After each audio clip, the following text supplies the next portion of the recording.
On the night before the deadline set by President Donald Trump, Washington fell eerily silent.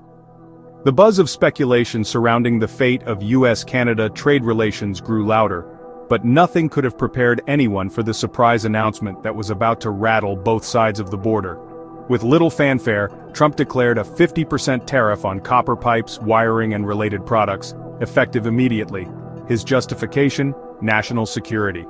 The timing was no accident. Trump had set an arbitrary deadline for August 1st, and this tariff was meant to shake things up, to create leverage before that final moment arrived. The only problem? The economics of it didn't make sense. Copper is a fundamental building block of modern infrastructure, touching everything from home construction to electric vehicle manufacturing. It's not just a commodity for foreign markets, it's a crucial resource for American industries too.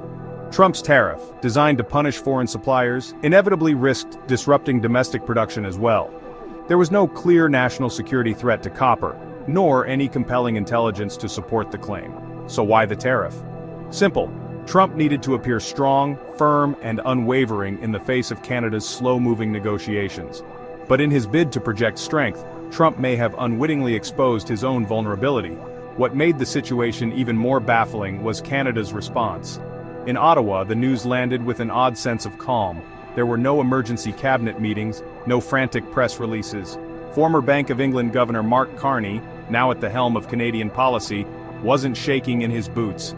He understood that the tariff, though alarming, wouldn't impact Canada in the way Trump likely intended.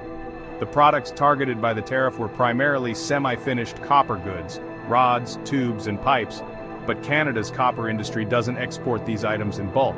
Instead, its primary exports are cathodes, anodes, and concentrates, none of which were affected by the new tariffs. This was not a matter of Canada dodging a bullet by sheer luck. Carney had likely been preparing for this outcome for weeks, perhaps even months.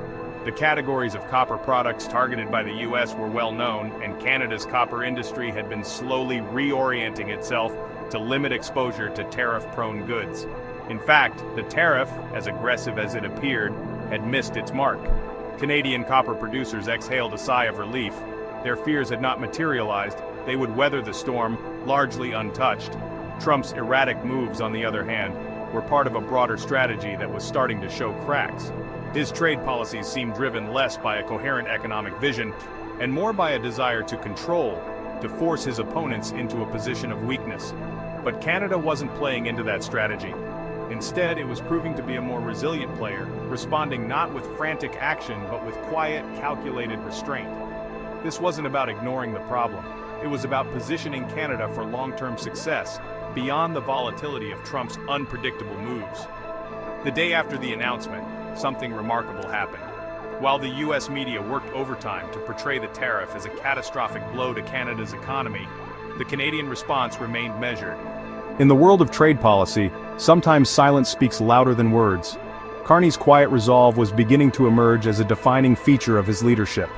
He was not going to be rushed, manipulated, or forced into a bad deal simply to placate the whims of a president who seemed intent on destabilizing the international order.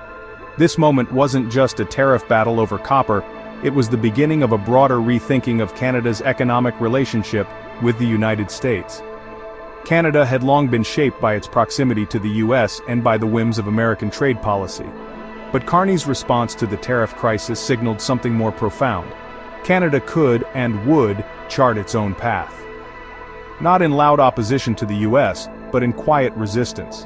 It wasn't a rejection of cooperation, it was a declaration of independence. The quiet strength that Carney had cultivated was no accident. He understood that in the world of high-stakes diplomacy there is power in restraint, especially when the other side is prone to overplaying its hand. While President Trump was busy crafting a narrative of urgency and aggression, Carney saw the bigger picture. Canada wasn't cornered, it was quietly building its own resilience. This was not a game of brinkmanship, it was a long game of strategic positioning. Mark Carney's calm was, in many ways, a deliberate contrast to the chaos emanating from Washington. While Trump was scrambling to adjust deadlines and shift policy positions on the fly, Carney adhered to a steady, methodical approach.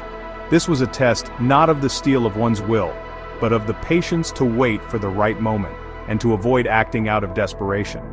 Every time the US made a move, Carney responded not by rushing into action, but by holding firm to the idea that no deal is better than a bad deal. In the days leading up to the deadline, the contrast between Carney's approach and Trump's volatility became increasingly apparent. Trump had declared August 1st a hard deadline, a moment that would determine the future of US-Canada trade. Yet, for Carney, the clock had no real meaning. He understood that Canada had already established a solid trade framework, with over 80% of its exports protected under agreements like the United States-Mexico-Canada Agreement, USMCA. The remaining 20%, mostly raw and semi-processed goods, could be shifted to alternative markets. Canada, in essence, wasn't playing Trump's game. The United States had set up the board and was waiting for Canada to react, hoping that the pressure of a hard deadline would force Canada to make concessions. But Ottawa had seen the bigger picture, and it understood that the only way to gain real leverage was by staying out of the game altogether. The growing dissonance between the US and Canada's approaches became a source of frustration for many provincial leaders. Doug Ford, the Premier of Ontario, was particularly vocal in his discontent. "You wake up and the cheese slips off the cracker," he said in reference to Trump's unpredictable behavior. Ford's metaphor captured the essence of what many Canadian leaders were feeling, trying to navigate a trade relationship with someone whose decision-making appeared erratic, inconsistent, and entirely unpredictable. Ford's comments were laced with frustration, but they also revealed a deeper, more fundamental question. How could Canada build long-term industrial strategy when its primary trade partner could change its mind overnight? How could any country invest in stable economic planning if their partner was constantly pulling the rug out from under them? The real insight here was that Carney had already begun to realign Canada's priorities. His refusal to rush into a deal with the US wasn't a sign of indecision. It was a clear indication that Canada had already started the process of insulating itself from the volatility of American policy. The true power of Canada's position was not found in loud proclamations, but in the quiet recalibration of its economy.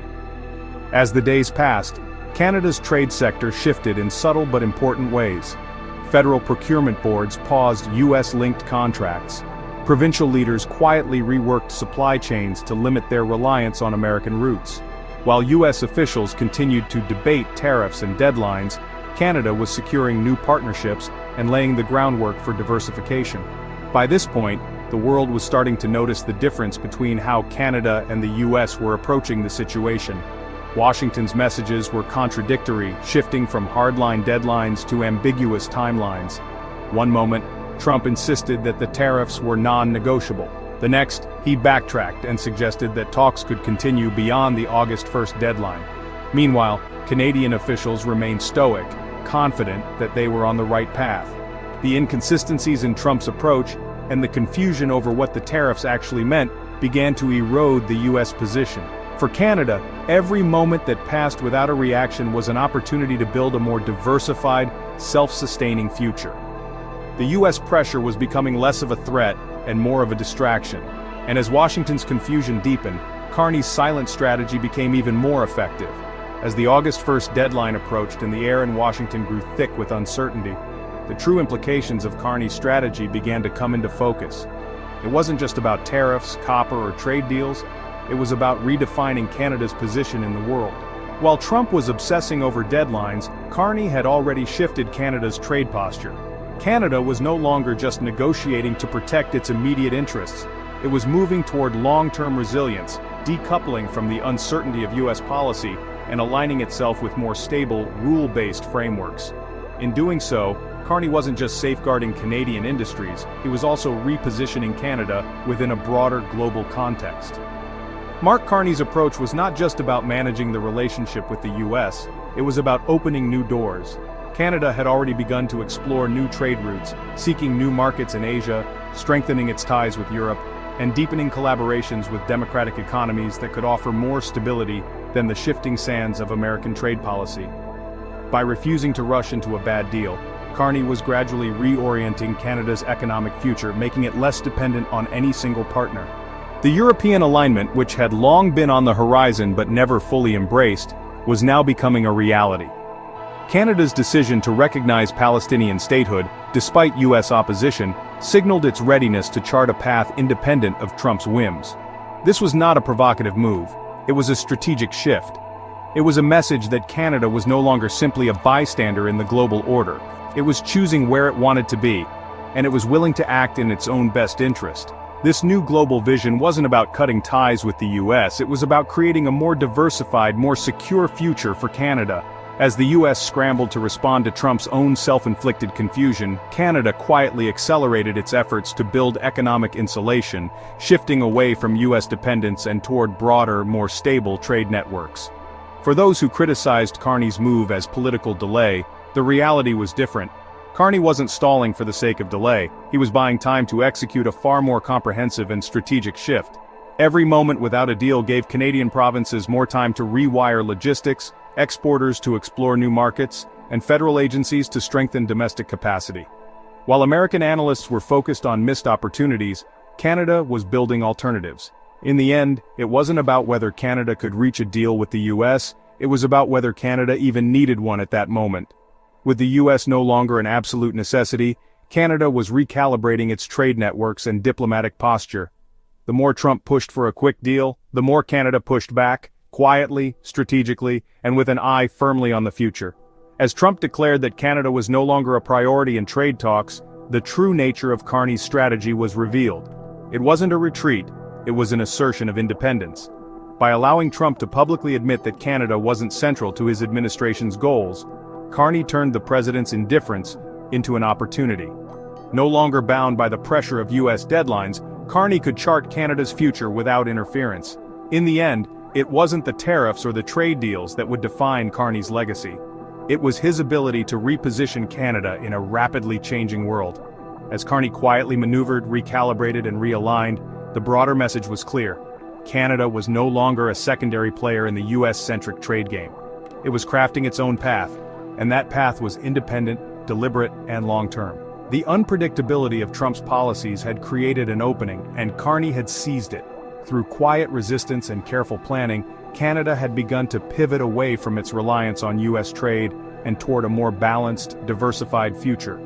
And in that quiet pivot, Carney's true power was revealed, not in the noise of confrontation, but in the calm, steady pace of strategic redirection.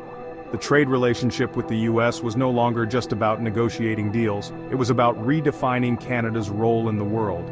And with every decision, Carney was reshaping not just Canada's future, but its place in a new global order.